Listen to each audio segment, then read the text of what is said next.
In this gospel snippet, I want to say a few words on Exodus chapter 9, verses 18 to 25.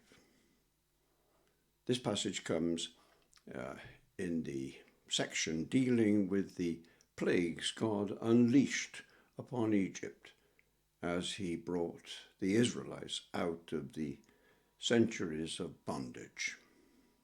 This is the plague of hail.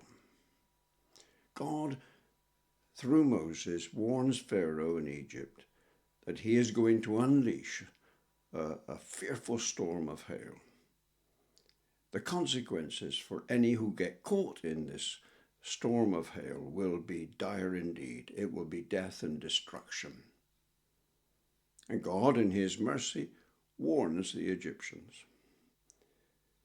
The message, the warning, is heard by the Egyptians. But there are two responses. Some bring in their livestock and slaves and take shelter. Others ignore, pay no regard to, disregard the warning. They leave their livestock in the open fields and their slaves there too. Well, the inevitable happens. God keeps his word, the storm is unleashed, and death and destruction follow. I've called this snippet the age-old mistake. The age-old mistake. The warning, the command of God, the invitation of God comes clear, direct, and simple.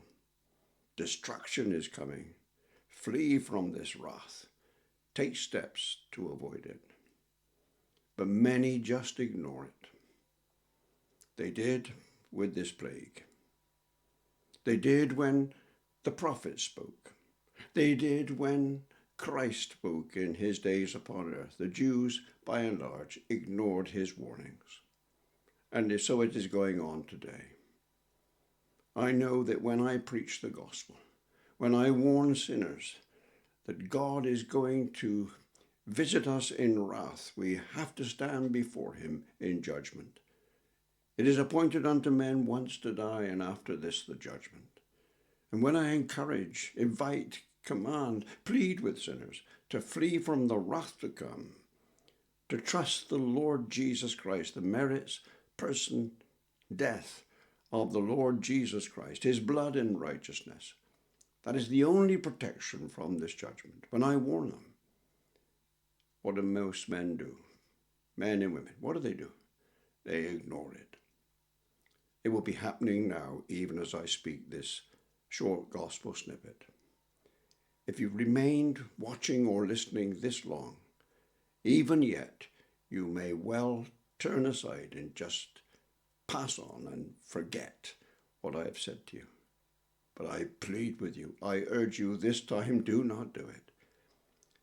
Trust the Lord Jesus Christ now, for if you do not trust the Lord Jesus in the day of judgment, this little discourse will come back to haunt you, and you will find that you will perish.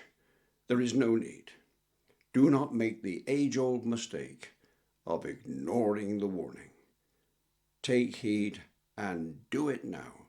Come to Christ and be saved. I plead with you. Do not make the age-old mistake.